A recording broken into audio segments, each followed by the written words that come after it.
Le combat spirituel. Bonjour à tous.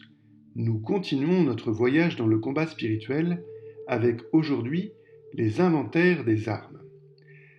L'arme la plus grande, la plus principale, la plus essentielle est la prière. Parce que la prière, dans la vie du chrétien, doit devenir une priorité. Le Seigneur nous le dit dans le Notre Père, veillez et priez pour ne pas entrer en tentation.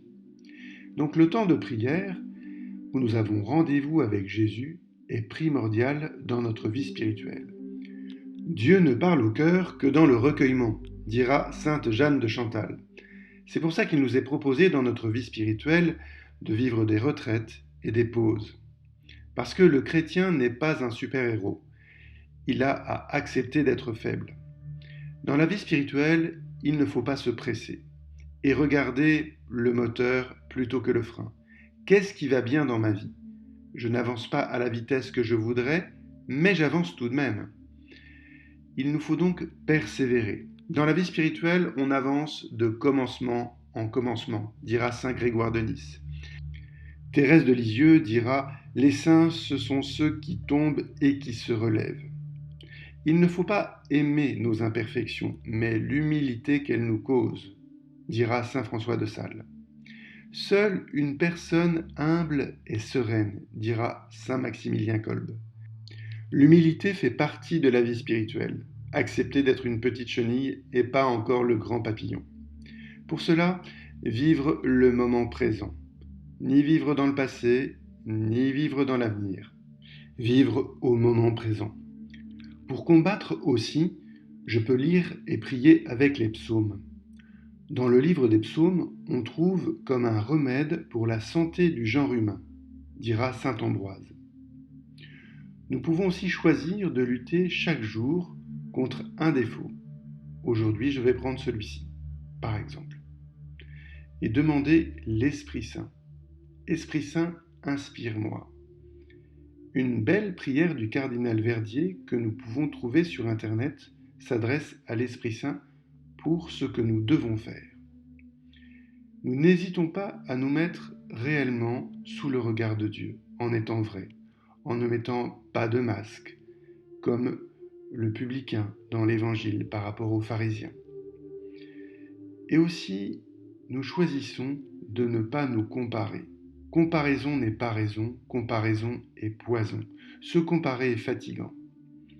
D'ailleurs, Thérèse de Lisieux, de son vivant, écrivait déjà « Si les saints revenaient nous dire leurs pensées sur ce que l'on écrit d'eux, on serait bien surpris.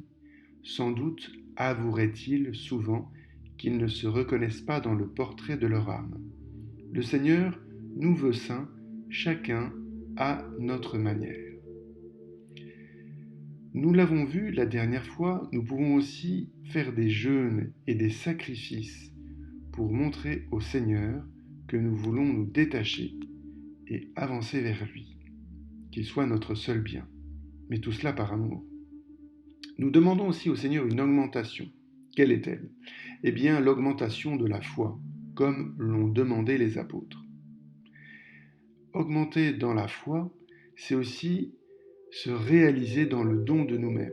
Une vie chrétienne se réalise dans le don de soi. Satan va essayer de nous barrer la route.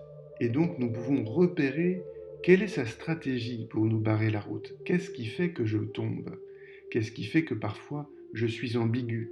Le ni oui ni non, le peut-être. Tout cela vient du mauvais, dira saint Paul. Que votre oui soit oui, que votre non soit non. Pour combattre, nous pouvons aussi utiliser le nom de Jésus, qui signifie Dieu sauve. Nous pouvons prier aussi notre ange gardien. Nous pouvons prier les âmes du purgatoire. Nous pouvons prier les saints.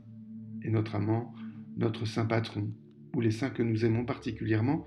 Un adage dit « Ce n'est pas nous qui choisissons les saints, c'est eux qui nous choisissent ». Nous pouvons aussi prier Saint Michel, très puissant, dans le combat spirituel. Et bien sûr, la Sainte Vierge. Nous prions par Marie et nous lui demandons, peut-être juste par une dizaine de chapelets, de nous rafraîchir l'âme.